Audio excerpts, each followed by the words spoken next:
La vérité cachée dans les écrits de Spinoza qui a fasciné Stephen Hawking. La vérité cachée de Spinoza qui fascina Stephen Hawking. Introduction captivante. Imaginez un instant que vous puissiez remonter le temps et assister à une conversation entre deux des plus grands génies de l'humanité. D'un côté, un jeune homme de 23 ans, excommunié de sa communauté juive, d'Amsterdam pour ses idées révolutionnaires. De l'autre, un physicien britannique cloué dans un fauteuil roulant, dont l'esprit voyage à travers les trous noirs et les mystères du cosmos. Que se dirait-il? Quelle vérité cachée les unit au-delà des siècles? Vous êtes-vous déjà demandé pourquoi Stephen Hawking, l'homme qui a percé les secrets des trous noirs, citait constamment un philosophe du XVIIe siècle? Pourquoi Einstein gardait-il un portrait de Spinoza dans son bureau? Et surtout, quelle est cette vérité si profonde qu'elle a traversé 3 siècles pour influencer la physique moderne? Avant de plonger dans cette histoire extraordinaire, dites-moi dans les commentaires de quel pays vous nous regardez et à quelle heure vous découvrez cette vidéo. Je suis toujours fasciné de savoir comment cette quête de vérité nous rassemble aux 4 coins du monde. Et si vous regardez sur votre téléphone, un petit like maintenant m'aiderait énormément à faire découvrir cette histoire à plus de personnes. Maintenant, préparez-vous à découvrir comment un polisseur de lentilles hollandais a révolutionné notre compréhension de l'universel. Daguga, l'énigme de 2 esprits extraordinaires. Connaissez-vous l'histoire du jour où tout a basculé pour Baruch Spinoza? Nous sommes le 27 juillet 1656 dans la synagogue portugaise d'Amsterdam. Un jeune homme de 23 ans se tient debout face aux anciens de sa communauté. Son crime? Avoir osé penser que Dieu et la nature ne font qu'un. Les mots de l'excommunication résonnent encore aujourd'hui comme un glas. Qu'il soit maudit le jour, et qu'il soit maudit la nuit. Qu'il soit maudit quand il se couche, et qu'il soit maudit quand il se lève. Mais qui était vraiment cet homme qui a payé si cher sa soif de vérité? Baruch Spinoza, né en 1632, dans une famille de marchands juifs portugais réfugiés aux Pays-Bas, grandit dans l'une des sociétés les plus tolérantes d'Europe. Son père, Michael de Spinoza, était un négociant respecté qui importait des fruits secs et des épices. Le jeune Baruch reçoit une éducation traditionnelle hébraïque, étudiant la Torah, le Talmud et les grands commentateurs juifs. Mais déjà, son esprit curieux ne se satisfait pas des réponses toutes faites. À l'âge de 17 ans, quand son père meurt, Baruch reprend l'entreprise familiale avec son frère Gabriel. Mais les affaires l'ennuient. Il préfère passer ses soirées à étudier les philosophes. Descartes, qui vient de révolutionner la pensée avec son « Je pense donc je suis », Hobbes et sa vision mécaniste du monde, et surtout les textes de Giordano Bruno, le moine italien brûlé pour avoir affirmé l'infinité de l'univers. Vous imaginez-vous l'effroi de la communauté quand Baruch commence à exprimer ses doutes? D'abord timidement, puis avec une audace croissante, il remet en question l'immortalité de l'âme, l'existence des anges, la vérité littérale de la Bible. Ses professeurs tentent de le raisonner, ses amis l'implorent de se taire. On lui offre même une pension annuelle de 1000 florins, une fortune à l'époque, s'il accepte de garder ses opinions pour lui et de continuer à fréquenter la synagogue. Mais Spinoza refuse. Pouvez-vous comprendre cette soif de vérité qui pousse un homme à sacrifier sa famille, sa communauté, sa sécurité financière? Le jour de son excommunication, il ne dit rien. Il écoute les malédictions, puis sort de la synagogue pour ne jamais y remettre les pieds. Désormais, il sera Bénédicte Spinoza, ayant latinisé son prénom, et il vivra en marge de la société. 3 siècles plus tard, un autre génie fait face à sa propre forme d'excommunication. Stephen Hawking, né le 8 janvier 1942, jour anniversaire de la mort de Galilée,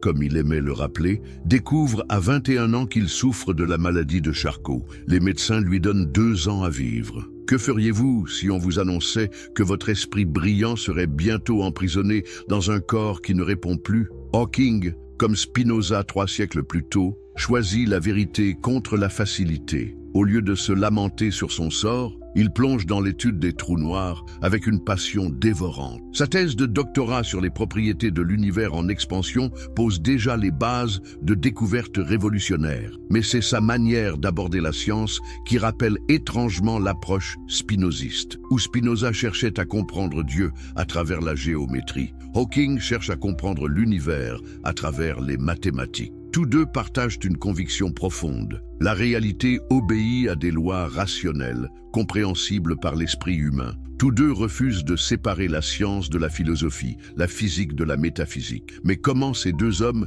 séparés par 3 siècles, en sont-ils venus à partager une vision si similaire du cosmos? La réponse se trouve dans leurs écrits. Quand Hawking écrit « Si nous trouvons la réponse à cela, ce serait le triomphe ultime de la raison humaine, car alors nous connaîtrions l'Esprit de Dieu », ne fait-il pas écho à Spinoza affirmant que « connaître Dieu, c'est connaître la nature ». Tous deux ont été accusés d'athéisme. Tous deux ont répondu qu'ils étaient au contraire profondément religieux, mais d'une religion qui n'a pas besoin de dogmes ni de miracles. Leur Dieu, c'est l'ordre mathématique de l'univers, la beauté des lois naturelles, l'harmonie qui régit du plus petit atome à la plus grande galaxie. Savez-vous que Hawking possédait plusieurs éditions de l'éthique de Spinoza dans sa bibliothèque personnelle, qu'il citait régulièrement le philosophe dans ses conférences? Un jour, interrogé sur ses influences philosophiques, il a déclaré « Spinoza avait raison sur presque tout. Il a juste eu le malheur de naître 3 siècles trop tôt. » Cette déclaration a surpris beaucoup de ses collègues physiciens. Comment un philosophe du XVIIe siècle pouvait-il avoir raison sur presque tout? Que la révolution cosmique de Spinoza. Avez-vous déjà entendu parler de l'équation la plus dangereuse de l'histoire de la philosophie? Non, ce n'est pas ELMC2 d'Einstein. C'est une formule bien plus simple et pourtant infiniment plus subversive. Deus sive natura, Dieu ou la nature. 3 mots latins qui ont bouleversé l'Europe du XVIIe siècle et continuent de révolutionner notre compréhension du cosmos aujourd'hui. Imaginez le scandale quand Spinoza ose écrire ces mots. Pour ses contemporains, Dieu est au-dessus de la nature, séparé d'elle, la gouvernant de l'extérieur comme un roi dirige son royaume. Mais Spinoza affirme l'impensable. Dieu et la nature sont une seule et même chose. Il n'y a pas 2 substances dans l'univers, mais une seule, infinie, éternelle, qu'on peut appeler indifféremment Dieu ou nature. Cette idée révolutionnaire naît de sa lecture passionnée de Descartes et de Galilée. Descartes avait divisé la réalité en 2 substances, la pensée et l'étendue, l'esprit et la matière. Mais Spinoza, avec sa logique implacable, montre que cette division est impossible. Comment 2 substances séparées pourraient-elles interagir? Comment l'âme pourrait-elle mouvoir le corps s'ils sont de nature différente? La solution de Spinoza est révolutionnaire. Il n'y a qu'une seule substance qui s'exprime tantôt comme pensée, tantôt comme étendue, tantôt comme les attributs que nous ne connaissons pas encore. Chaque chose dans l'univers est une modification de cette substance unique. Votre esprit et votre corps ne sont pas 2 choses différentes, mais 2 aspects d'une même réalité. Vous êtes littéralement un mode de Dieu. Comprenez-vous la portée révolutionnaire de cette affirmation? Spinoza ne dit pas que Dieu est dans la nature, mais que Dieu est la nature. Les lois de la physique ne sont pas des règles imposées par un créateur externe, mais l'expression même de l'essence divine. Étudier la nature, c'est étudier Dieu. Comprendre les lois de l'univers, c'est pénétrer l'intelligence divine. Cette vision préfigure de manière saisissante les découvertes de la physique moderne. Quand Einstein découvre que l'énergie et la matière sont équivalentes, ne confirme-t-il pas l'intuition spinoziste d'une substance unique sous des aspects différents? Quand la mécanique quantique révèle l'intrication des particules, ne démontre-t-elle pas cette interconnexion fondamentale que Spinoza avait pressentie? Mais Spinoza va plus loin. Si Dieu et la nature ne font qu'un, alors tout ce qui arrive dans l'univers arrive selon la nécessité divine. Il n'y a pas de hasard, pas de miracle, pas d'intervention surnaturelle. Tout suit des lois aussi rigoureuses que celles de la géométrie. Dans la nature, rien n'est contingent, mais tout est déterminé par la nécessité de la nature divine à exister et à opérer d'une certaine façon. Vous voyez où cela nous mène? Spinoza détruit d'un coup toute la conception traditionnelle de Dieu. Pas de créateur personnel qui récompense et punit, pas de providence qui intervient dans les affaires humaines, pas de prières qui peuvent changer le cours des événements. Le Dieu de Spinoza n'aime pas, ne hait pas, ne juge pas. Il est la nécessité même, l'ordre éternel et immuable de l'univers. Cette vision déterministe effraie ses contemporains, mais fascine les physiciens modernes. Hawking, dans sa quête de la théorie du tout, cherche précisément à montrer que l'univers obéit à des lois mathématiques fondamentales, que rien n'est laissé au hasard. Quand il écrit « Dieu ne joue pas au dé », Einstein ne fait-il pas écho à Spinoza ? Mais attention, le déterminisme de Spinoza n'est pas celui d'un mécanisme aveugle. C'est un déterminisme intelligent, rationnel, mathématique. Chaque événement dans l'univers découle logiquement de l'essence, de la substance infinie. Comprendre cette logique, c'est accéder à une forme de connaissance divine. Et c'est là que la vision de Spinoza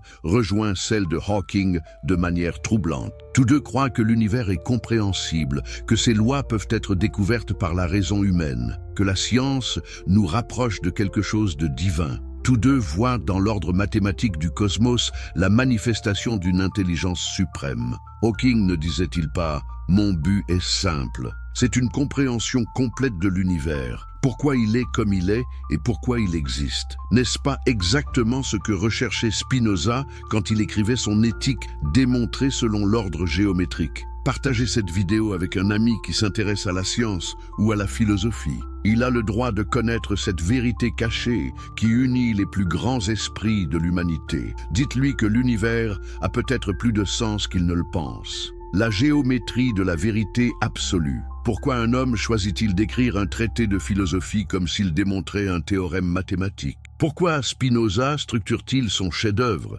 l'éthique, avec des définitions, des axiomes, des propositions et des démonstrations, exactement comme Euclide avait organisé ses éléments de géométrie 2000 ans plus tôt? La réponse révèle l'une des intuitions les plus profondes de Spinoza. Une intuition que Stephen Hawking partageait entièrement. La vérité a une structure mathématique. Si l'univers obéit à des lois rationnelles, alors la philosophie qui le décrit doit elle aussi obéir à la rigueur mathématique. Vous ne pouvez pas découvrir l'ordre du cosmos avec un esprit désordonné. Reprenons l'histoire de la genèse de l'éthique. Après son excommunication, Spinoza se retire dans le petit village de Reinsburg, près de Leyde. Il y mène une vie d'une simplicité monacale, gagnant sa vie en polissant des lentilles optiques. Ces lentilles sont réputées dans toute l'Europe pour leur qualité exceptionnelle. Galilée lui-même aurait utilisé des lentilles de Spinoza pour ses observations astronomiques. Mais cette activité artisanale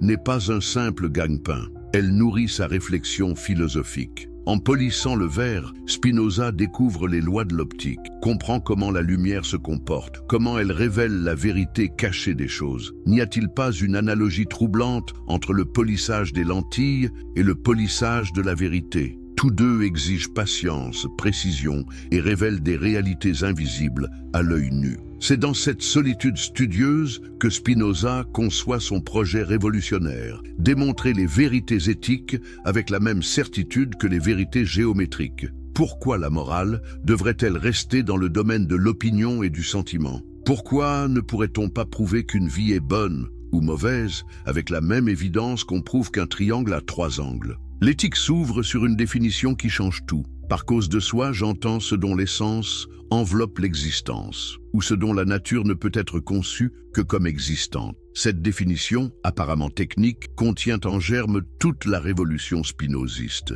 Il existe quelque chose dont l'essence est d'exister, quelque chose qui ne peut pas ne pas être. Cette chose, c'est la substance infinie, c'est Dieu nature. Suivent alors les propositions qui découlent logiquement de cette définition, chacune démontrée avec la rigueur d'Euclide. Proposition 11. Dieu, ou la substance constituée d'une infinité d'attributs dont chacun exprime une essence éternelle et infinie, existe nécessairement. Proposition 14. Excepté Dieu, nulle substance ne peut être donnée ni conçue. Proposition 15. Tout ce qui est en Dieu, et rien ne peut être ni être conçu sans Dieu. Vous saisissez la puissance de cette méthode. Spinoza ne se contente pas d'affirmer ses idées révolutionnaires, il les démontre. Chaque proposition découle nécessairement de la précédente, comme les théorèmes de géométrie découlent des axiomes d'Euclide. Impossible de nier ces conclusions sans nier la logique elle-même. Cette approche géométrique de la vérité fascine Hawking. Lui aussi cherche à réduire la complexité apparente de l'univers à quelques équations fondamentales. Lui aussi croit que la réalité ultime a une structure mathématique simple et élégante. Dieu est un mathématicien, aimait-il dire, faisant écho à la conviction spinoziste que l'ordre divin s'exprime dans l'ordre géométrique. Mais pourquoi cette obsession de la simplicité? Pourquoi Spinoza et Hawking croient-ils tous deux que la vérité ultime doit être simple? Parce qu'ils partagent une intuition profonde. L'univers n'est pas un chaos de phénomènes disparates, mais l'expression d'une logique unique. Derrière la multiplicité des apparences se cache l'unité d'un principe fondamental. Spinoza l'exprime avec une formule saisissante. L'ordre et la connexion des idées sont les mêmes que l'ordre et la connexion des choses. Autrement dit, la structure logique de notre pensée reflète la structure logique de la réalité. Quand nous raisonnons correctement, nous épousons le mouvement même de l'être. La géométrie de l'esprit correspond à la géométrie du monde. Cette correspondance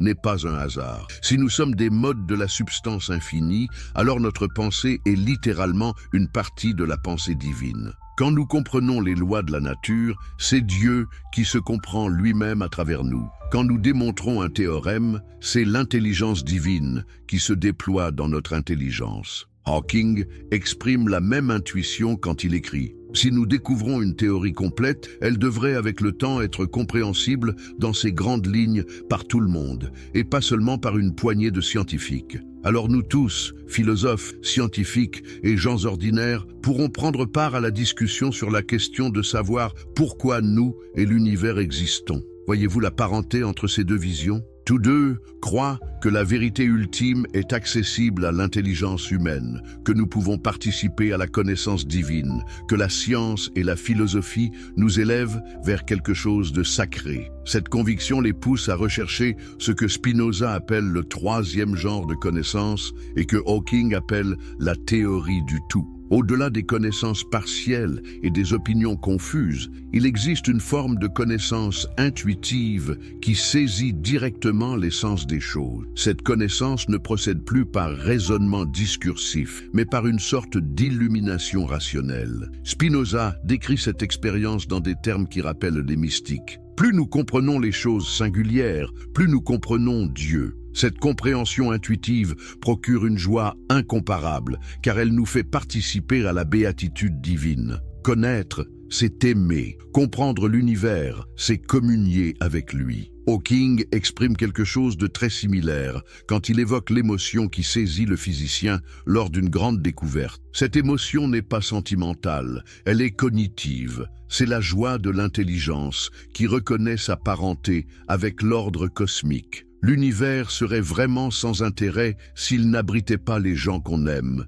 dit-il. Mais il ajoute aussitôt que cet amour lui-même naît de notre capacité à comprendre et à admirer l'harmonie universelle. De la vérité cachée de Spinoza, qui fascina Stephen Hawking. Druckum. Introduction captivante. Imaginez un instant que vous puissiez remonter le temps et assister à une conversation entre deux des plus grands génies de l'humanité. D'un côté, un jeune homme de 23 ans, excommunié de sa communauté juive d'Amsterdam pour ses idées révolutionnaires. De l'autre, un physicien britannique cloué dans un fauteuil roulant, dont l'esprit voyage à travers les trous noirs et les mystères du cosmos. Que se dirait-il? Quelle vérité cachée les unit au-delà des siècles? Vous êtes-vous déjà demandé pourquoi Stephen Hawking, l'homme qui a percé les secrets des trous noirs, citait constamment un philosophe du XVIIe siècle? Pourquoi Einstein gardait-il un portrait de Spinoza dans son bureau? Et surtout, quelle est cette vérité si profonde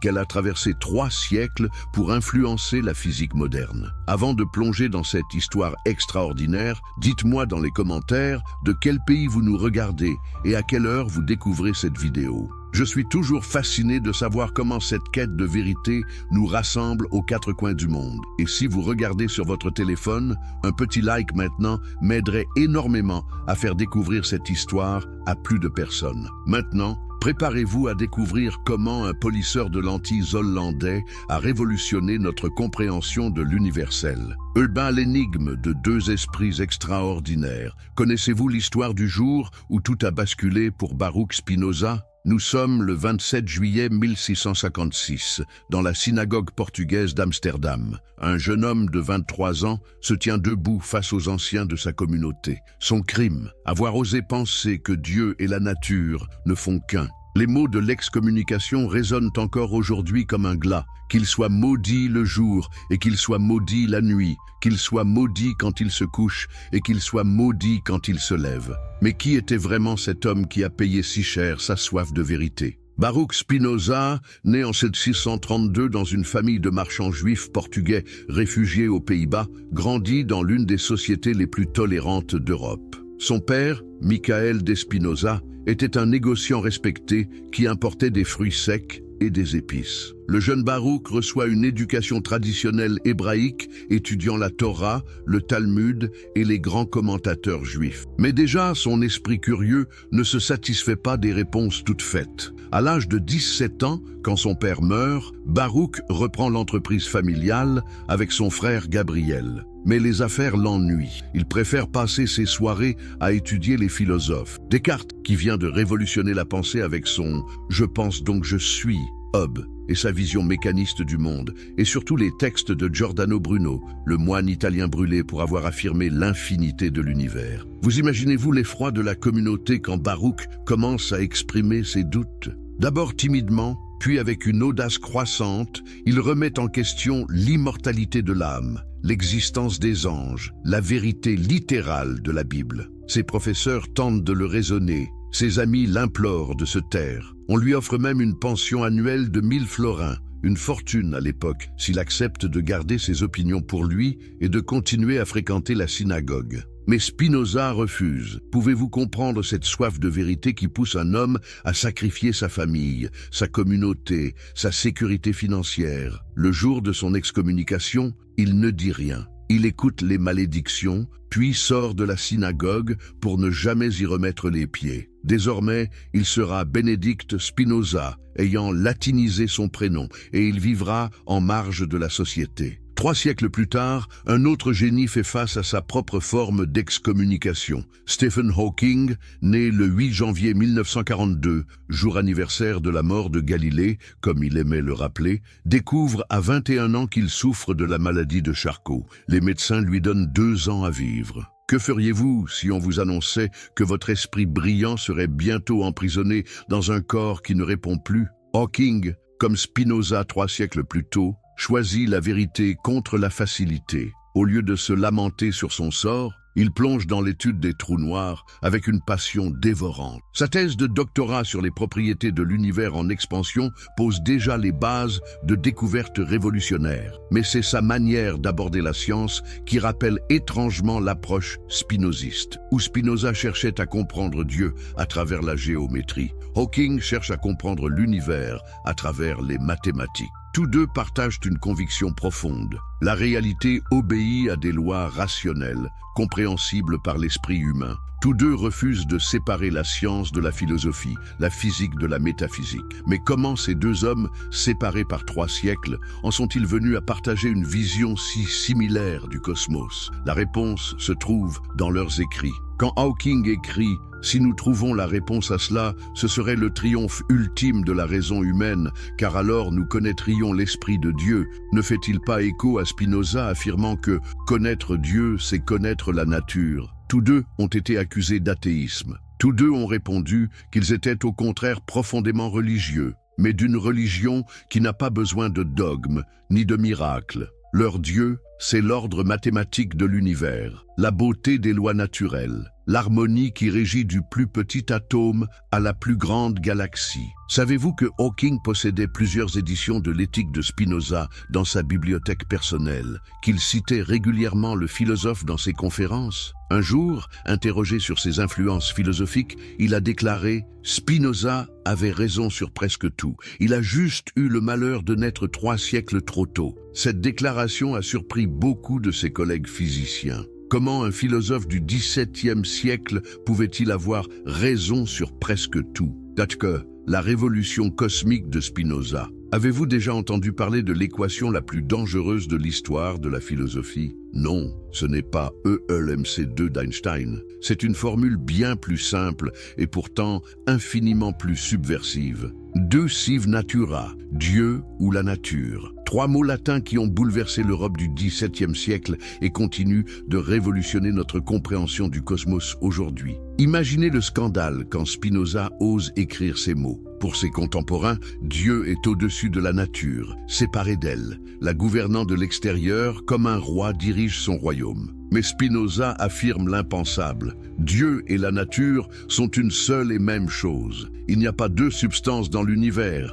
mais une seule, infinie, éternelle, qu'on peut appeler indifféremment Dieu ou nature. Cette idée révolutionnaire naît de sa lecture passionnée de Descartes et de Galilée. Descartes avait divisé la réalité en 2 substances, la pensée et l'étendue, l'esprit et la matière. Mais Spinoza, avec sa logique implacable, montre que cette division est impossible. Comment 2 substances séparées pourraient-elles interagir? Comment l'âme pourrait-elle mouvoir le corps s'ils sont de nature différente? La solution de Spinoza est révolutionnaire. Il n'y a qu'une seule substance qui s'exprime tantôt comme pensée, tantôt comme étendue, tantôt comme les attributs que nous ne connaissons pas encore. Chaque chose dans l'univers est une modification de cette substance unique. Votre esprit et votre corps ne sont pas 2 choses différentes, mais 2 aspects d'une même réalité. Vous êtes, littéralement, un mode de Dieu. Comprenez-vous la portée révolutionnaire de cette affirmation? Spinoza ne dit pas que Dieu est dans la nature, mais que Dieu est la nature. Les lois de la physique ne sont pas des règles imposées par un créateur externe, mais l'expression même de l'essence divine. Étudier la nature, c'est étudier Dieu. Comprendre les lois de l'univers, c'est pénétrer l'intelligence divine. Cette vision préfigure de manière saisissante les découvertes de la physique moderne. Quand Einstein découvre que l'énergie et la matière sont équivalentes, ne confirme-t-il pas l'intuition spinoziste d'une substance unique sous des aspects différents? Quand la mécanique quantique révèle l'intrication des particules, ne démontre-t-elle pas cette interconnexion fondamentale que Spinoza avait pressentie? Mais Spinoza va plus loin. Si Dieu et la nature ne font qu'un, alors tout ce qui arrive dans l'univers arrive selon la nécessité divine. Il n'y a pas de hasard, pas de miracle, pas d'intervention surnaturelle. Tout suit des lois aussi rigoureuses que celles de la géométrie.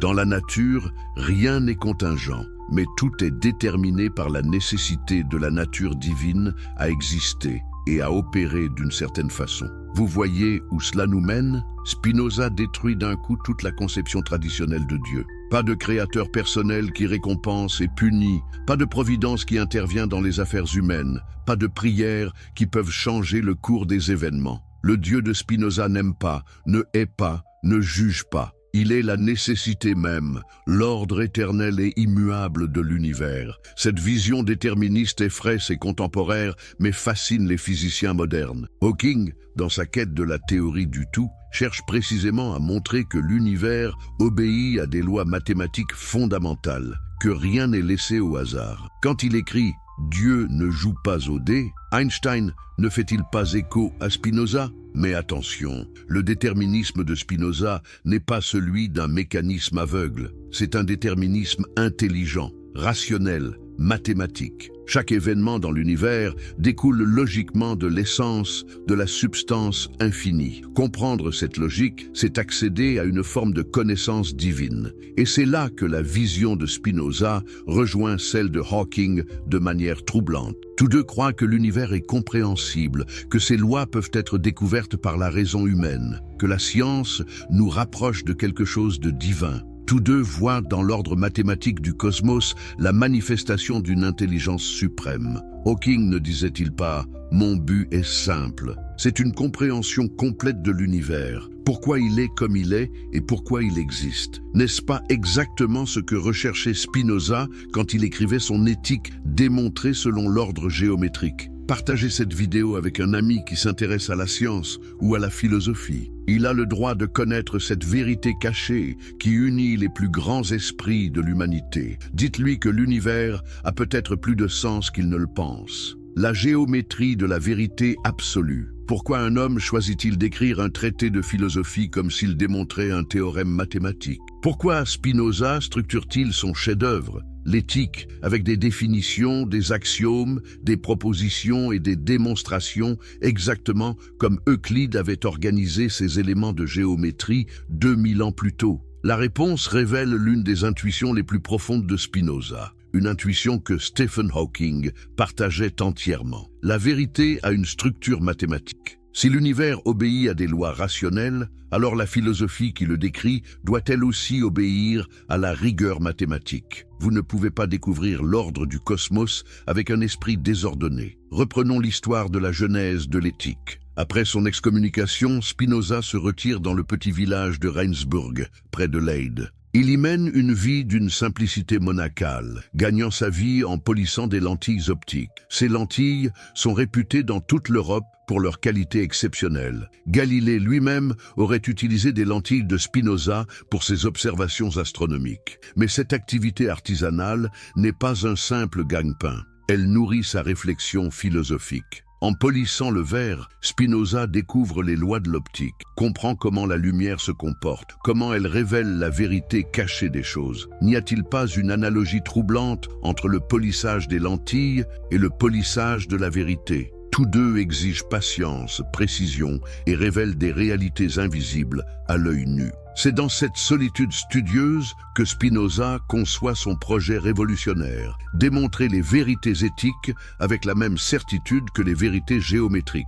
Pourquoi la morale devrait-elle rester dans le domaine de l'opinion et du sentiment? Pourquoi ne pourrait-on pas prouver qu'une vie est bonne ou mauvaise avec la même évidence qu'on prouve qu'un triangle a 3 angles? L'éthique s'ouvre sur une définition qui change tout. Par cause de soi, j'entends ce dont l'essence enveloppe l'existence, ou ce dont la nature ne peut être conçue que comme existante. Cette définition, apparemment technique, contient en germe toute la révolution spinoziste. Il existe quelque chose dont l'essence est d'exister, quelque chose qui ne peut pas ne pas être. Cette chose, c'est la substance infinie, c'est Dieu nature. Suivent alors les propositions qui découlent logiquement de cette définition, chacune démontrée avec la rigueur d'Euclide. Proposition 11. Dieu, ou la substance constituée d'une infinité d'attributs dont chacun exprime une essence éternelle et infinie, existe nécessairement. Proposition 14. Excepté Dieu, nulle substance ne peut être donnée ni conçue.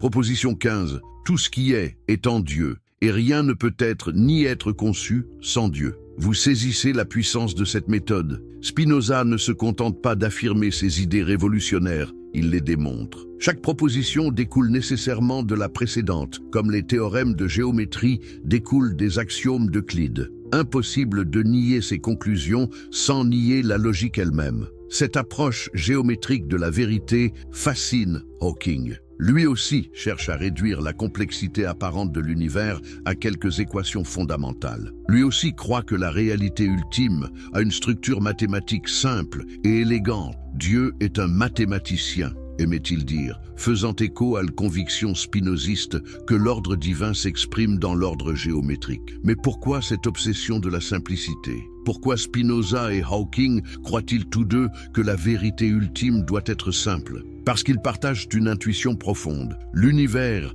n'est pas un chaos de phénomènes disparates, mais l'expression d'une logique unique. Derrière la multiplicité des apparences se cache l'unité d'un principe fondamental. Spinoza l'exprime avec une formule saisissante. L'ordre et la connexion des idées sont les mêmes que l'ordre et la connexion des choses. Autrement dit, la structure logique de notre pensée reflète la structure logique de la réalité. Quand nous raisonnons correctement, nous épousons le mouvement même de l'être. La géométrie de l'esprit correspond à la géométrie du monde. Cette correspondance n'est pas un hasard. Si nous sommes des modes de la substance infinie, alors notre pensée est littéralement une partie de la pensée divine. Quand nous comprenons les lois de la nature, c'est Dieu qui se comprend lui-même à travers nous. Quand nous démontrons un théorème, c'est l'intelligence divine qui se déploie dans notre intelligence. Hawking exprime la même intuition quand il écrit « Si nous découvrons une théorie complète, elle devrait avec le temps être compréhensible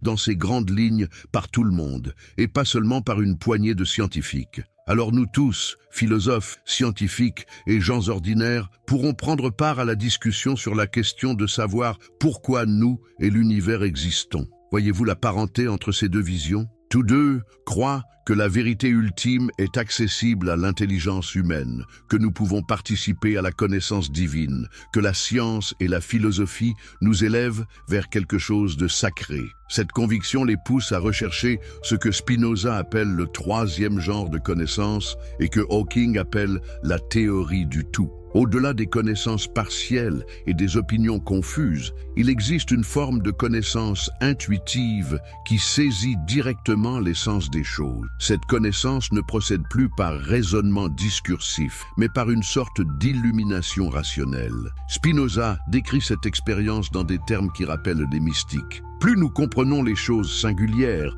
plus nous comprenons Dieu. Cette compréhension intuitive procure une joie incomparable, car elle nous fait participer à la béatitude divine. Connaître, c'est aimer. Comprendre l'univers, c'est communier avec lui.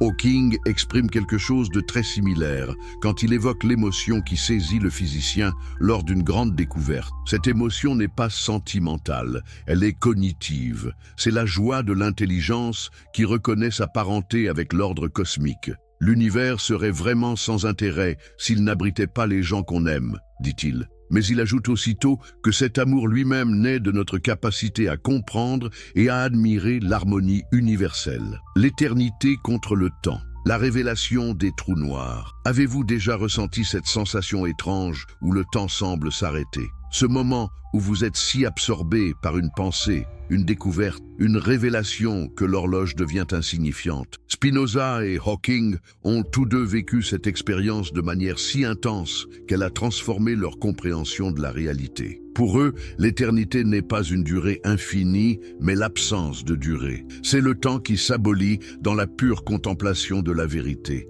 Mais avant de plonger dans cette révélation cosmique, permettez-moi de vous poser une question. D'où nous regardez-vous en ce moment? De quelle partie du monde découvrez-vous cette histoire? Et à quelle heure vivez-vous cet instant de découverte?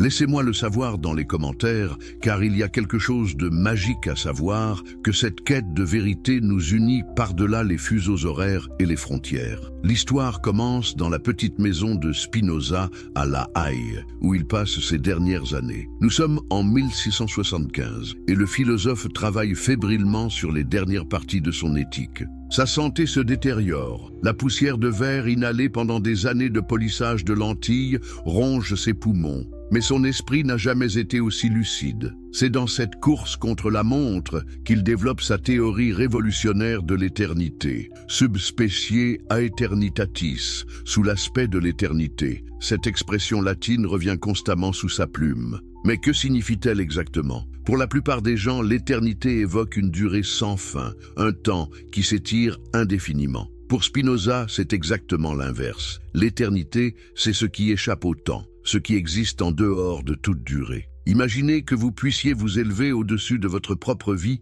et la contempler dans sa totalité, du premier au dernier souffle. Vous ne seriez plus pris dans le flux du temps, mais vous verriez votre existence comme une forme éternelle, nécessaire, inscrite dans l'ordre cosmique. C'est cette vision sous l'aspect de l'éternité que Spinoza nous invite à adopter. Cette perspective révolutionnaire naît de sa méditation sur la nature de Dieu. Si Dieu est éternel et si nous sommes des modes de Dieu, alors nous aussi nous participons à l'éternité. Pas notre corps périssable, bien sûr, mais notre essence la plus profonde, cette part de nous qui comprend les vérités éternelles. Quand vous démontrez que 2 plus 2 font 4, vous accédez à une vérité qui était vraie avant votre naissance et le restera après votre mort. Vous touchez à l'éternel. 3 siècles plus tard, Stephen Hawking découvre dans ses équations quelque chose qui rappelle étrangement cette intuition spinoziste. En étudiant les trous noirs, ces monstres cosmiques où la gravité est si intense que rien ne peut s'échapper, il comprend que le temps lui-même se comporte de manière paradoxale. Connaissez-vous l'expérience de pensée la plus troublante de la physique moderne? Imaginez que vous tombiez dans un trou noir. Pour vous, le temps continue de s'écouler normalement. Vous franchissez l'horizon des événements, cette frontière invisible au-delà de laquelle aucun retour n'est possible. Mais pour un observateur externe, quelque chose d'extraordinaire se produit. Votre chute semble ralentir, puis s'arrêter complètement. Vous paraissez figé pour l'éternité à la frontière du trou noir. Cette distorsion temporelle révèle quelque chose de fondamental sur la nature du temps. Einstein avait déjà montré que le temps n'est pas absolu, qu'il dépend de la vitesse et de la gravité. Mais les trous noirs poussent cette relativité à l'extrême. Près de l'horizon des événements, le temps se dilate tellement qu'une seconde peut équivaloir à des millénaires vus de l'extérieur. Hawking pousse cette intuition encore plus loin. Il découvre que les trous noirs ne sont pas complètement noirs, qu'ils émettent un rayonnement mystérieux. Cette radiation de Hawking révèle que les trous noirs ont une température, une entropie, qu'ils peuvent s'évaporer lentement. Mais le plus troublant, c'est que cette évaporation pose un paradoxe fondamental. Que devient l'information qui tombe dans un trou noir? Selon les lois de la mécanique quantique, l'information ne peut pas être détruite. Chaque particule, chaque atome, chaque bit d'information qui compose votre corps porte une signature unique qui doit être conservée même si vous tombez dans un trou noir. Mais comment cette information peut-elle survivre si le trou noir s'évapore complètement? Ce paradoxe tourmente Hawking pendant des décennies. Il y voit une contradiction fondamentale entre la relativité générale et la mécanique quantique, deux piliers de la physique moderne qui semblent incompatibles. Mais peut-être la solution se trouve-t-elle dans une perspective spinoziste sur l'éternité. Si vous regardez cette vidéo sur votre téléphone, un petit like m'aiderait énormément à la faire découvrir à plus de personnes. Votre geste simple peut permettre à d'autres de découvrir cette vérité cachée qui unit philosophie et science. Revenons à Spinoza et à sa vision révolutionnaire de l'esprit humain. Dans la 5e partie de l'éthique, la plus mystérieuse et la plus controversée, il développe une théorie de l'immortalité qui n'a rien de religieux au sens traditionnel. Il ne parle pas de survie après la mort, mais de participation à l'éternité dès cette vie. L'esprit humain ne peut être absolument détruit avec le corps, mais il en subsiste quelque chose qui est éternel. Cette phrase énigmatique a fait couler beaucoup d'encre. Que peut bien être cette partie éternelle de l'esprit? Spinoza s'explique, c'est notre capacité à comprendre les vérités éternelles, à participer à la connaissance divine. Quand vous comprenez une démonstration mathématique, vous ne créez pas la vérité, vous la découvrez. Cette vérité existait avant vous et continuera d'exister après vous. En la comprenant, vous participez à quelque chose qui transcende votre existence temporelle. Vous devenez littéralement une partie de l'intelligence éternelle qui gouverne l'univers. Cette vision de l'immortalité intellectuelle fascine Hawking. Lui qui voit son corps se dégrader progressivement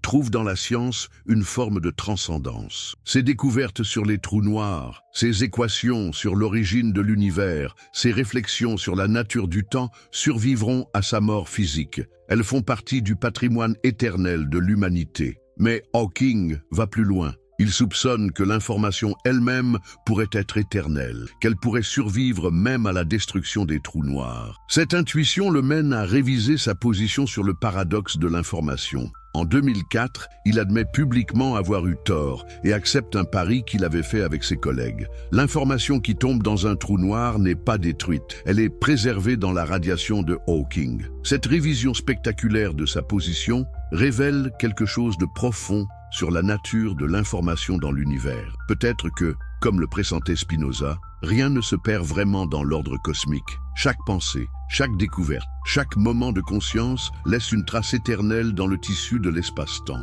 Pensez-vous parfois à votre propre éternité? Pas à votre survie après la mort, mais à ce que vous laissez d'éternel dans l'univers. Chaque geste de bonté, chaque moment de compréhension, chaque découverte contribue à l'évolution de la conscience cosmique. Vous participez, à votre échelle, à cette aventure de l'esprit que Spinoza et Hawking ont explorée avec tant de passion. L'éternité spinoziste n'est pas une consolation pour les faibles, c'est une conquête de l'intelligence. Plus nous comprenons l'ordre nécessaire de l'univers, plus nous participons à cette nécessité. Nous ne subissons plus le temps, nous le transcendons. Nous accédons à cette perspective divine où tout est vu sous l'aspect de l'éternité. Hawking exprime quelque chose de très similaire quand il évoque ces moments de découverte. Quand il comprend soudain pourquoi les trous noirs ont une température, quand il voit les équations qui décrivent l'origine de l'univers, Il sort du temps ordinaire. Il accède à une vérité qui était vraie avant le Big Bang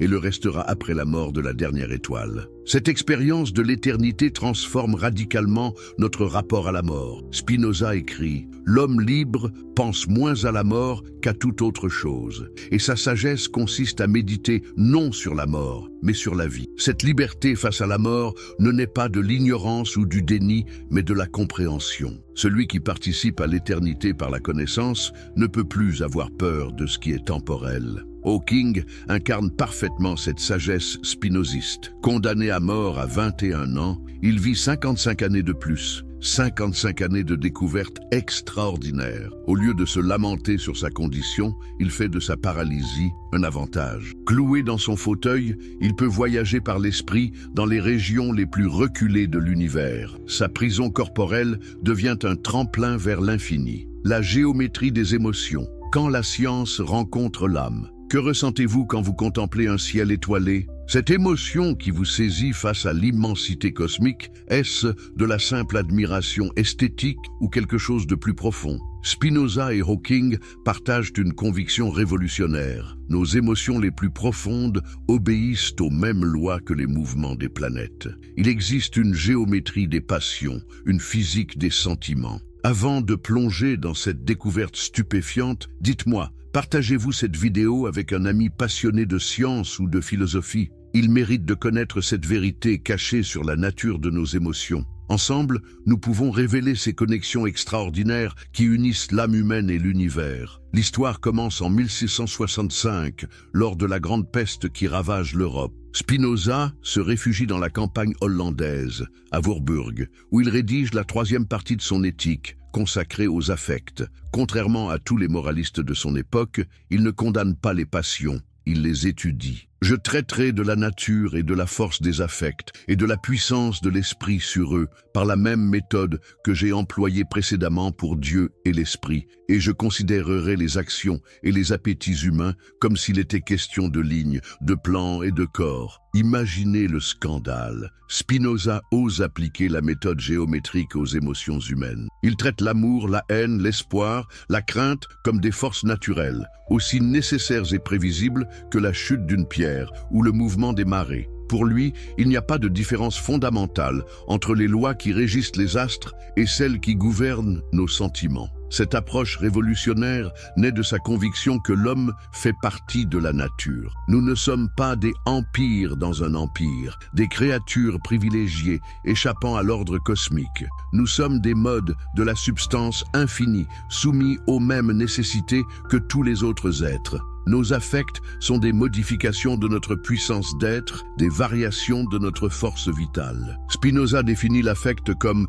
les affections du corps par lesquelles la puissance d'agir de ce corps est augmentée ou diminuée, favorisée ou entravée. Autrement dit, chaque émotion est un changement dans notre capacité d'action, une fluctuation de notre énergie vitale. La joie augmente notre puissance, la tristesse la diminue. L'amour nous ouvre au monde, la haine nous enferme. Cette conception dynamique des émotions préfigure de manière saisissante les découvertes de la neurobiologie moderne. Nous savons aujourd'hui que chaque émotion correspond à des modifications précises dans l'activité cérébrale, des cascades de neurotransmetteurs, des changements dans l'expression génique. Nos sentiments ne sont pas des phénomènes mystérieux, mais des processus biochimiques complexes mais compréhensibles. Mais Spinoza va plus loin. Il montre que nos émotions ne sont pas des phénomènes purement individuels, mais des modes de relation avec l'univers entier. Quand nous éprouvons de la joie, nous exprimons l'augmentation de notre puissance d'être, notre meilleure intégration dans l'ordre cosmique. Quand nous souffrons, nous manifestons une diminution de cette puissance, une désharmonie avec l'environnement. Cette vision systémique des affects fascine Hawking. Lui qui a passé sa vie à chercher les connexions cachées dans l'univers, reconnaît dans l'approche spinoziste une anticipation géniale de la pensée complexe. Nos émotions ne sont pas des accidents, mais des indicateurs de notre degré d'intégration dans l'ordre cosmique. Pensez à l'émotion que vous ressentez quand vous comprenez soudain une vérité difficile. Cette joie intellectuelle que décrit Spinoza Ne l'avez-vous jamais éprouvé? C'est plus qu'un simple plaisir, c'est un sentiment de communion avec l'intelligence universelle. Votre esprit reconnaît sa parenté avec l'ordre rationnel du monde. Hawking décrit exactement la même expérience quand il évoque ses découvertes sur les trous noirs. Quand j'ai compris que les trous noirs émettaient un rayonnement, j'ai ressenti une joie extraordinaire. C'était comme si l'univers me révélait un de ses secrets les mieux gardés. Cette joie n'est pas accidentelle, c'est l'expression de l'harmonie retrouvée entre l'esprit humain et l'ordre cosmique. Mais Spinoza révèle quelque chose d'encore plus profond. Nos émotions sont contagieuses. Si nous imaginons qu'une personne semblable à nous éprouve un affect, cette imagination seule nous fera éprouver un affect semblable. Cette loi de l'imitation affective explique pourquoi les émotions se propagent dans une foule, pourquoi nous pleurons en voyant pleurer, pourquoi nous rions en entendant rire. Cette contagion émotionnelle révèle notre interconnexion fondamentale. Nous ne sommes pas des individus isolés, mais des parties d'un tout plus vaste. Nos affects sont des communications inconscientes, des façons de partager notre état interne avec autrui. L'empathie n'est pas un luxe moral, c'est une loi naturelle. Hawking comprend cette interconnexion à l'échelle cosmique. Ses recherches sur l'information quantique révèlent que les particules restent liées même quand elles sont séparées par des distances astronomiques. Cette intrication quantique suggère que l'univers entier pourrait être interconnecté de manière subtile, mais réelle. Existe-t-il une forme d'empathie cosmique? Sommes-nous liés aux étoiles par des liens invisibles? Spinoza l'affirme sans hésiter. Nous sommes une partie de la nature entière, avec laquelle nous sommes en connexion et par laquelle nous sommes gouvernés. Cette connexion n'est pas métaphorique, elle est réelle et mesurable. Les émotions révèlent cette connexion. Quand nous contemplons la beauté d'un paysage, nous ne projetons pas subjectivement notre esthétique sur la nature. Nous reconnaissons objectivement l'harmonie qui nous unit à elle. La beauté est la perception de l'ordre, l'émotion que nous éprouvons quand nous saisissons la rationalité du monde. Hawking exprime quelque chose de très similaire quand il parle de l'élégance des équations physiques. Une théorie est belle quand elle explique beaucoup avec peu. Cette beauté mathématique n'est pas arbitraire, elle révèle l'harmonie profonde de l'univers. Nos émotions esthétiques sont des instruments de connaissance,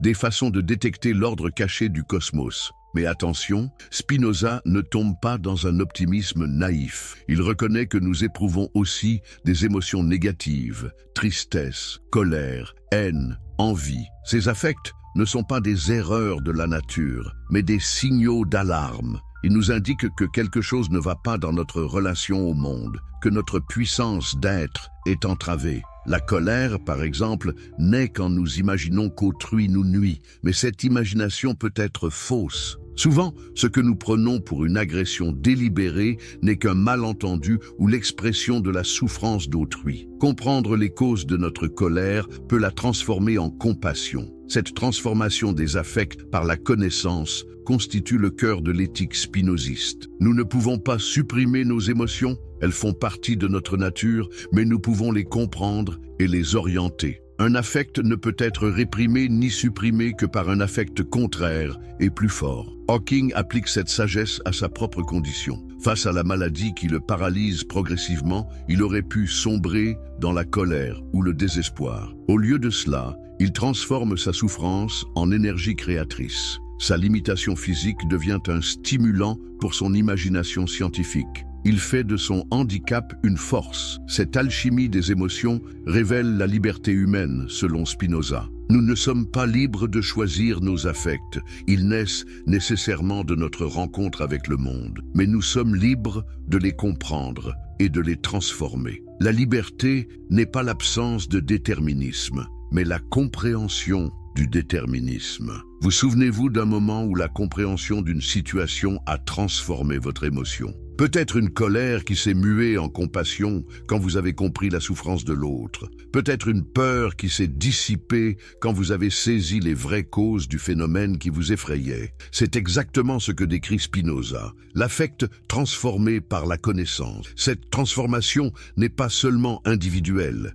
elle est collective. Quand nous comprenons les lois qui gouvernent nos émotions, nous pouvons construire des relations plus harmonieuses, des sociétés plus juste. La politique spinoziste est une application de la physique des affects à la vie collective. Hawking intuitionne quelque chose de similaire quand il réfléchit à l'avenir de l'humanité. Nos émotions primitives, agressivité, territorialité, tribalisme, qui ont pu être adaptatives à l'époque préhistorique, deviennent dangereuses à l'âge nucléaire. Nous devons apprendre à les transformer par la connaissance et la sagesse. Le sacré dans la science. Vers une religion universelle. Croyez-vous qu'il soit possible d'être à la fois parfaitement rationnel et profondément religieux? Que la science puisse nous mener vers une forme de spiritualité plus pure que tous les dogmes? Spinoza et Hawking incarnent cette possibilité révolutionnaire. Ils ont découvert le sacré au cœur même de la rationalité scientifique.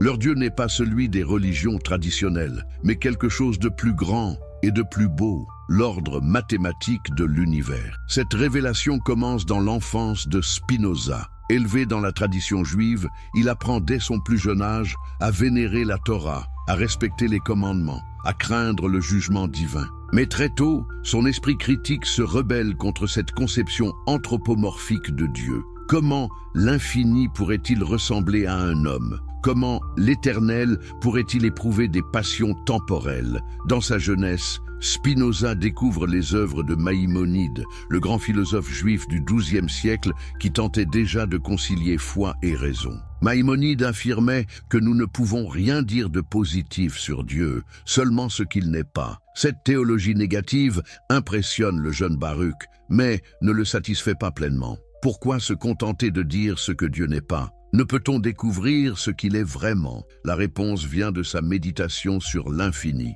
Si Dieu est vraiment infini, alors il doit contenir tout ce qui existe. Il ne peut pas être séparé de la nature, au-dessus d'elle ou en dehors d'elle. Il doit être la nature elle-même, considérée sous l'aspect de l'éternité et de l'infinité. Cette intuition révolutionnaire détruit d'un coup toute la théologie traditionnelle. Le Dieu de Spinoza n'aime pas, ne hait pas, ne récompense pas, ne punit pas. Il n'intervient pas dans le cours des événements, ne fait pas de miracles, n'exauce pas de prières. Ce n'est pas un Dieu personnel, mais l'essence impersonnelle de tout ce qui existe. C'est la nécessité rationnelle qui gouverne l'univers, la logique éternelle qui se déploie dans chaque loi naturelle. Cette vision scandalise ses contemporains, mais elle fascine Hawking. Lui qui a passé sa vie à chercher les lois fondamentales de l'univers, reconnaît dans le Dieu de Spinoza l'objet même de sa quête scientifique. Quand il parle de connaître l'esprit de Dieu, il ne fait pas allusion à une divinité personnelle,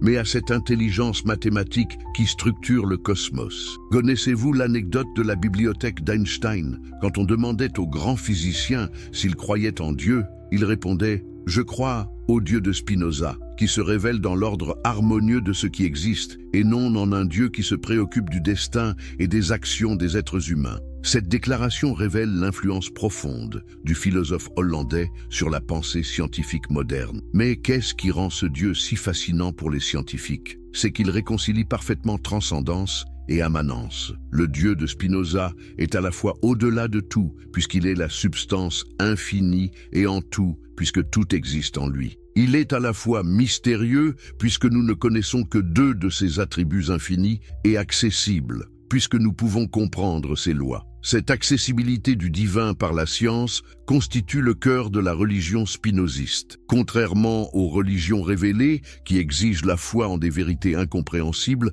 la religion de Spinoza ne demande que l'usage de la raison. Chaque découverte scientifique est une révélation, chaque loi naturelle une manifestation divine. Hawking exprime exactement la même conviction quand il écrit « Nous ne sommes qu'une espèce évoluée de singes sur une planète mineure d'une étoile très ordinaire. Mais nous pouvons comprendre l'univers. Cela fait de nous quelque chose de très spécial. Cette compréhension n'est pas seulement intellectuelle, elle est spirituelle. Elle nous élève au-dessus de notre condition animale. Mais attention, cette religion scientifique n'est pas une simple métaphore. Pour Spinoza et Hawking, l'univers est littéralement divin. Chaque électron, chaque photon, chaque quark participe à la divinité. Étudier la physique, c'est faire de la théologie appliquée. Comprendre l'évolution, c'est saisir la créativité divine. Observer les étoiles, c'est contempler la beauté éternelle. Cette divinisation de la nature transforme radicalement notre rapport au monde.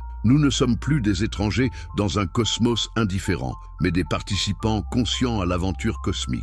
Nous sommes la façon dont l'univers prend conscience de lui-même, dont Dieu se connaît à travers ses créatures. Ressentez-vous parfois cette dimension sacrée de l'existence, cette émotion qui vous saisit devant un coucher de soleil, une équation élégante, un geste de bonté? Ce n'est pas un sentiment subjectif, c'est la reconnaissance objective de votre participation au divin. Vous êtes littéralement en train de communier avec Dieu. Cette communion ne passe pas par des rites extérieurs, mais par la contemplation intellectuelle. Spinoza définit l'amour de Dieu comme l'amour de l'esprit, accompagné de l'idée de Dieu comme cause. Plus nous comprenons l'ordre nécessaire de l'univers, plus nous l'aimons. Plus nous saisissons la beauté des lois naturelles, plus nous adorons leur auteur. Hawking vit exactement cette expérience quand il découvre les propriétés des trous noirs. Sa joie n'est pas seulement celle du chercheur qui résout un problème difficile, c'est celle du mystique qui contemple l'infini.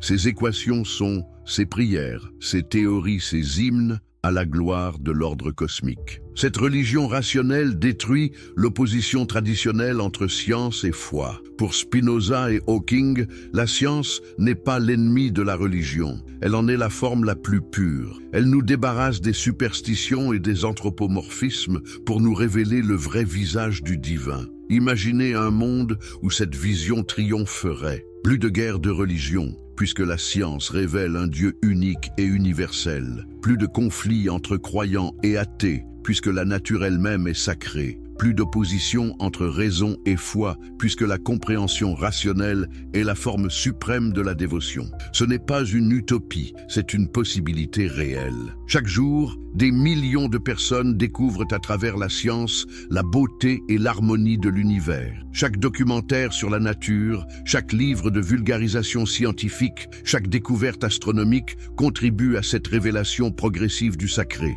Hawking en était convaincu. Si nous découvrons une théorie complète, elle devrait avec le temps être compréhensible dans ses grandes lignes par tout le monde. Cette démocratisation de la connaissance scientifique est aussi une démocratisation de l'expérience religieuse. Chacun peut accéder à cette contemplation de l'ordre divin. Vous participez à cette révolution en regardant cette vidéo, en partageant cette connaissance. Chaque fois que vous émerveillez quelqu'un devant la beauté d'une découverte scientifique, vous contribuez à cette religion universelle. Vous aidez l'humanité à reconnaître sa véritable nature divine. L'héritage éternel. L'influence de Spinoza et Hawking au XXIe siècle. Imaginez un instant que vous puissiez traverser le temps et amener Baruch Spinoza dans notre époque moderne. Que penserait-il en découvrant que ces intuitions philosophiques du XVIIe siècle résonnent aujourd'hui dans les laboratoires les plus avancés de la planète? Que ressentirait-il en apprenant que Stephen Hawking,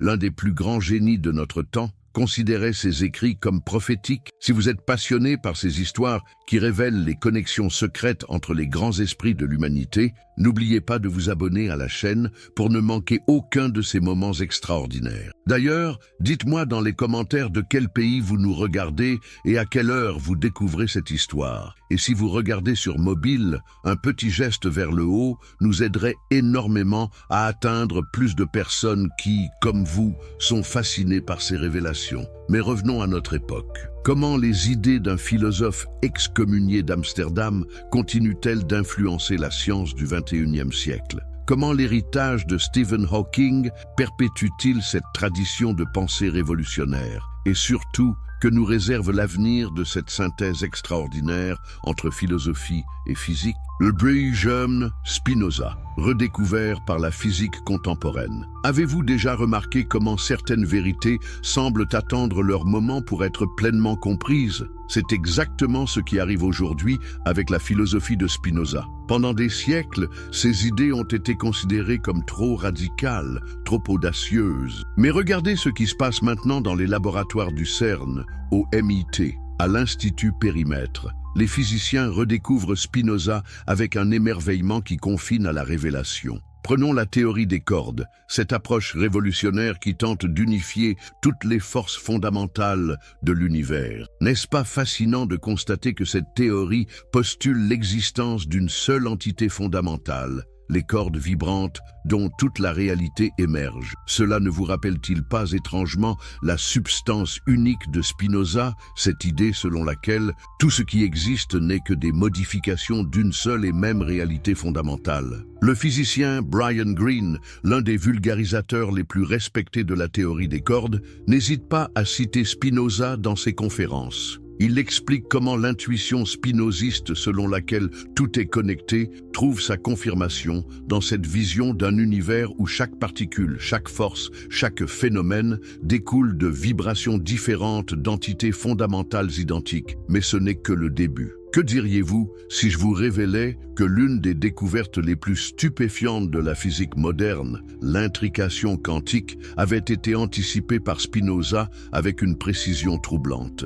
Einstein lui-même, qui était profondément troublé par ce phénomène qu'il appelait « action fantôme à distance », aurait peut-être trouvé du réconfort dans les écrits de Spinoza s'il les avait étudiés plus profondément. Spinoza écrivait « L'ordre et la connexion des idées suit l'ordre et la connexion des choses ». Cette affirmation, apparemment abstraite, prend une dimension prophétique quand on la confronte aux expériences d'Alain Aspect et aux travaux récents sur l'intrication quantique. Comment deux particules peuvent-elles être instantanément connectées à travers l'espace et le temps? Spinoza aurait répondu « Parce qu'elles ne sont pas vraiment séparées, elles sont des expressions différentes d'une même substance fondamentale. » L'infinité spinoziste et le multivers. Mais parlons de quelque chose d'encore plus vertigineux. Connaissez-vous la théorie du multivers? Cette idée selon laquelle notre univers ne serait qu'un parmi une infinité d'autres univers possibles? Cette théorie, qui fait aujourd'hui l'objet de recherches sérieuses de la part de physiciens comme Max Tegmark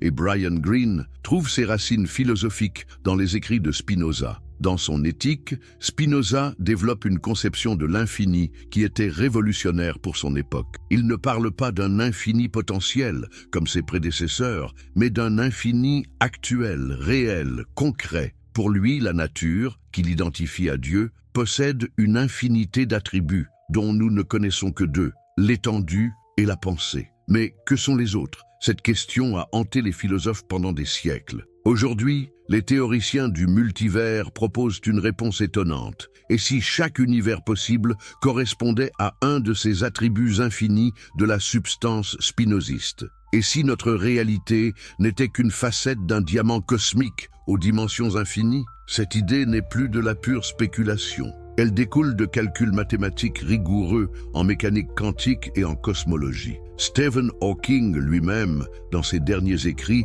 a exploré cette possibilité. Il voyait dans le multivers non pas une fuite vers l'irrationnel, mais l'aboutissement logique de nos théories les plus avancées. Et quand on lui demandait comment concilier cette infinité d'univers avec notre expérience finie, il citait souvent cette phrase de Spinoza: « Nous sentons et nous expérimentons que nous sommes éternels. » Hawking et la nouvelle philosophie scientifique. Mais que représentait vraiment Spinoza pour Stephen Hawking? Cette question mérite qu'on s'y attarde, car elle révèle un aspect méconnu de la personnalité du grand physicien. Hawking n'était pas seulement un scientifique exceptionnel, c'était aussi un penseur profondément philosophique, même s'il s'en défendait parfois avec humour. Dans ses derniers livres, particulièrement Grandes questions sur l'univers, Hawking développe ce qu'on pourrait appeler une spiritualité scientifique qui doit beaucoup à Spinoza. Comme le philosophe d'Amsterdam, Hawking rejette l'idée d'un Dieu personnel qui interviendrait dans les affaires humaines, mais il n'en demeure pas moins sensible à ce qu'il appelle le mystère de l'existence. Rappelez-vous cette phrase célèbre de Hawking: « Si nous découvrons une théorie complète, ce sera le triomphe ultime de la raison humaine, car alors nous connaîtrons l'esprit de Dieu. » Cette formulation n'est-elle pas profondément spinoziste? Elle exprime cette idée que comprendre les lois de la nature, c'est accéder à quelque chose de sacré, non pas parce que ces lois viennent d'ailleurs, mais parce qu'elles constituent le tissu même de la réalité. Hawking avait d'ailleurs une manière très particulière de parler de ses découvertes. Quand il décrivait les bords noirs ou l'évaporation des trous noirs, il le faisait avec une sorte de révérence émue qui rappelait l'attitude de Spinoza face au mystère de la nature. Pour tous les deux, la science n'était pas un simple outil de domination technique, mais une forme de contemplation, presque de méditation. Cette dimension contemplative de la science hawkingienne trouve son expression la plus pure dans sa manière d'aborder le temps. Comme Spinoza, Hawking percevait le temps ordinaire comme une illusion liée à notre perspective limitée. Ses travaux sur la relativité générale et la mécanique quantique l'avaient convaincu que la réalité ultime échappe à nos cadres temporels habituels. L'école de pensée Spinoza-Hawking. Aujourd'hui, une nouvelle génération de scientifiques se réclame explicitement de cette double influence. On pourrait parler d'une véritable école de pensée Spinoza-Hawking qui traverse les disciplines et les continents. Ces chercheurs partagent une approche commune. Ils considèrent que la science moderne nous ramène vers une vision unifiée de la réalité qui était déjà présente, sous forme intuitive, chez Spinoza. Prenons l'exemple de Carlo Rovelli, l'un des créateurs de la théorie de la gravité quantique à boucle. Dans ses livres de vulgarisation, Rovelli cite régulièrement Spinoza et Hawking comme ses maîtres à penser. Pour lui, la physique quantique nous enseigne que la réalité n'existe pas indépendamment de l'observateur, une idée qui trouve des échos troublants dans la philosophie spinoziste de l'immanence. Ou encore Sabine Hossenfelder, cette physicienne allemande qui bouscule les idées reçues sur la cosmologie moderne. Elle voit dans l'approche spinoziste une alternative au dualisme qui parasite encore certains secteurs de la physique théorique. Pour elle, suivre Spinoza et Hawking, c'est accepter que l'univers n'a pas besoin d'explications externes pour exister. Il se suffit à lui-même. Cette influence ne se limite pas à la physique fondamentale. En neurosciences, des chercheurs comme Antonio Damasio explorent les liens entre les émotions et la raison d'une manière qui rappelle étrangement l'analyse spinoziste des affects.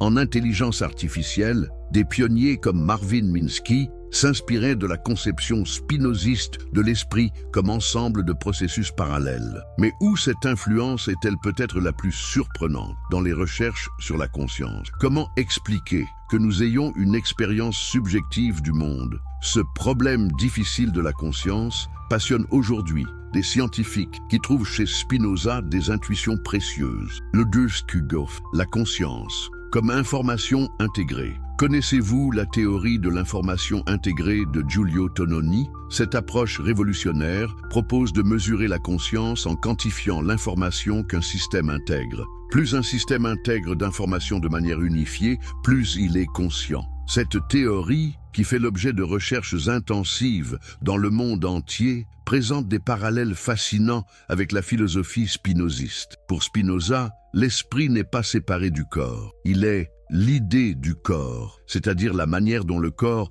s'exprime sur le plan de la pensée. Cette vision, révolutionnaire pour l'époque, anticipe étrangement les théories contemporaines qui voient la conscience comme un phénomène émergent de l'intégration d'informations corporelles. Stephen Hawking, de son côté, avait développé une intuition similaire à partir de ses travaux sur l'information et les trous noirs. Pour lui, la conscience pourrait être comprise comme un patron d'informations particulièrement complexe et intégré. Cette idée trouve aujourd'hui des applications concrètes dans le développement d'intelligences artificielles et dans la compréhension des états de conscience altérés. Mais voici le plus fascinant. Si la conscience n'est qu'information intégrée, alors elle peut théoriquement survivre à la mort biologique en étant préservée sous d'autres formes. Cette possibilité, que Spinoza entrevoyait quand il parlait de l'éternité de l'esprit, prend aujourd'hui des dimensions concrètes avec les projets de téléchargement de conscience et d'immortalité numérique.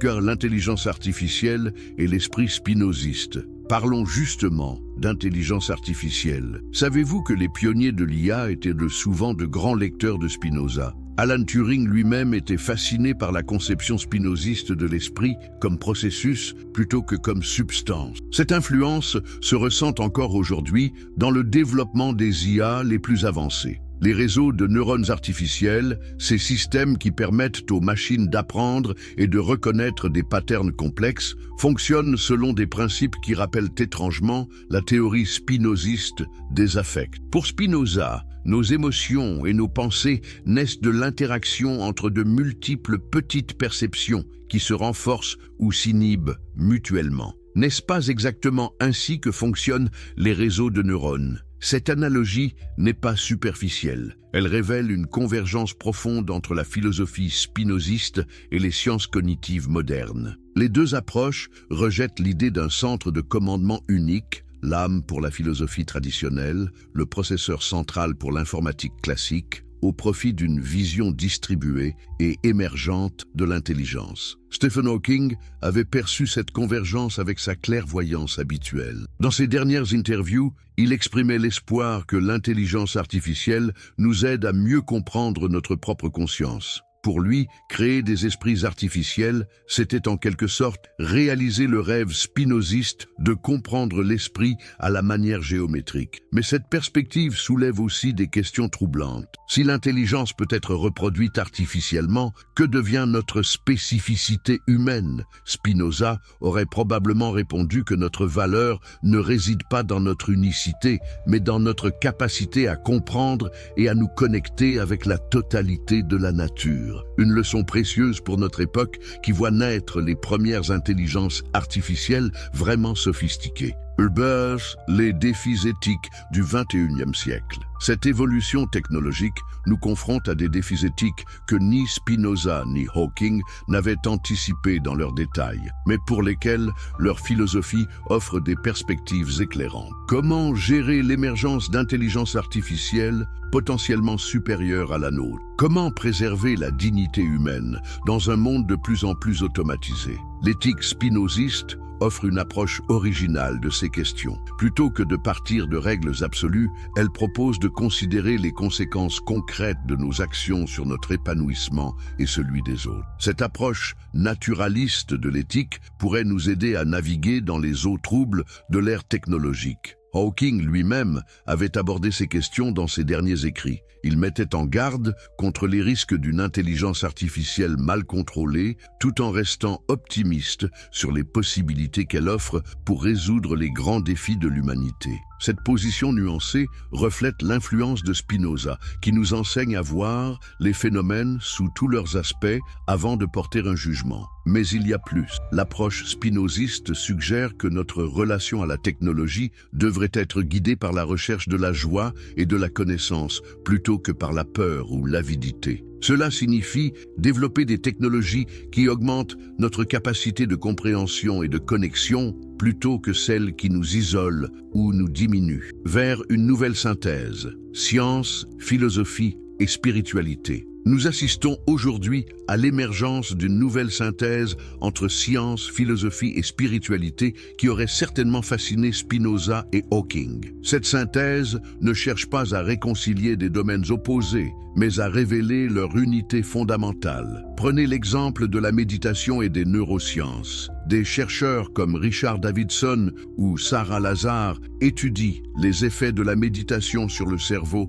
avec les outils les plus sophistiqués de l'imagerie cérébrale. Leur découverte confirme des intuitions millénaires sur la nature de la conscience et les moyens de la développer. Cette démarche aurait certainement plu à Spinoza, qui voyait dans la connaissance de soi le chemin vers la liberté et la joie. De même, la physique quantique nous révèle un univers où l'observateur et l'observé sont intimement liés, où la réalité émerge de l'interaction plutôt que d'exister indépendamment. Cette vision rejoint étrangement certaines traditions spirituelles que Spinoza avait étudiées, notamment la Kabbale et le soufisme. Hawking avait pressenti cette convergence. Dans ses dernières conférences, il évoquait la possibilité que la science nous mène vers une forme de sagesse qui transcende la simple accumulation de connaissances techniques. Pour lui, comprendre l'univers était aussi une manière de nous comprendre nous-mêmes.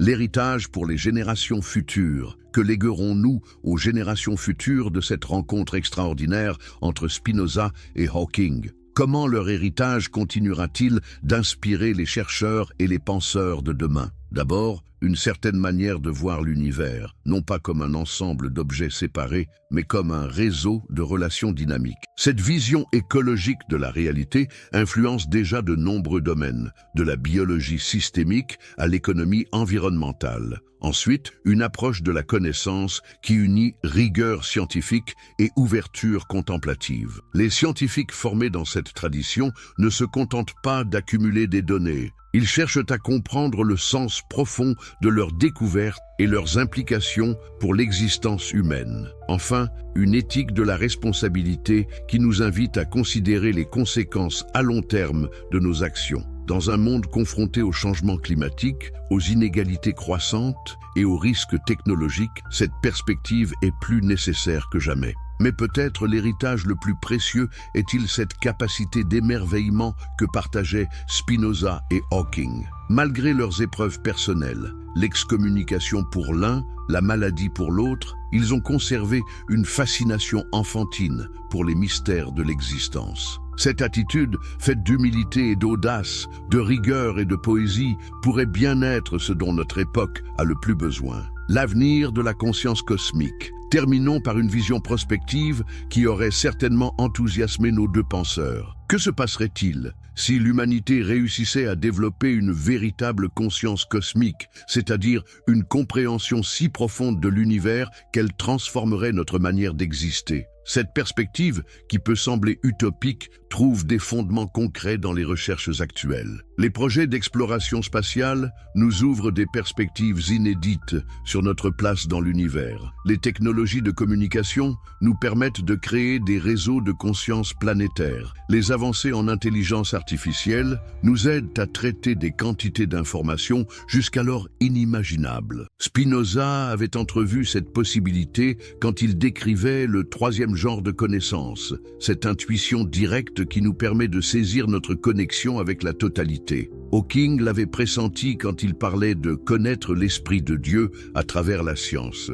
Imaginez un instant une humanité qui aurait intégré ces leçons. Une civilisation qui verrait dans chaque découverte scientifique une occasion d'émerveillement, dans chaque défi une opportunité de croissance, dans chaque être humain une expression unique de la créativité cosmique. Cette vision n'est peut-être pas si éloignée qu'elle en a l'air, car au fond, n'est-ce pas exactement ce que nous faisons en ce moment ? En explorant les connexions entre Spinoza et Hawking, en révélant les liens secrets entre philosophie et science, en partageant cette fascination pour les mystères de l'existence, nous participons déjà à cette aventure extraordinaire qu'est l'éveil de la conscience humaine à sa propre nature cosmique. Et c'est peut-être là le message le plus profond de ces deux génies. Nous ne sommes pas des spectateurs passifs de l'univers, nous en sommes les agents conscients. Nous sommes le cosmos qui s'éveille à lui-même, l'univers qui se contemple à travers nos yeux, l'éternité qui se découvre dans le temps. Cette révélation, Spinoza l'avait entrevue dans sa méditation solitaire, Hawking l'avait confirmée par ses calculs. À nous maintenant de la vivre pleinement. N'est-ce pas là le véritable miracle ? Non pas que l'univers existe, mais qu'il ait produit des êtres capables de le comprendre, de s'en émerveiller et de partager cette compréhension avec d'autres consciences à travers l'espace et le temps. Voilà l'héritage éternel de Spinoza et Hawking. Nous avoir appris que nous sommes à la fois infiniment petits et infiniment précieux dans le grand concert cosmique. Et vous, qu'en pensez-vous ? Êtes-vous prêt à embrasser cette vision d'un univers conscient de lui-même, à participer à cette aventure extraordinaire qu'est l'éveil de l'humanité à sa nature cosmique, car l'histoire continue et nous en sommes tous les auteurs.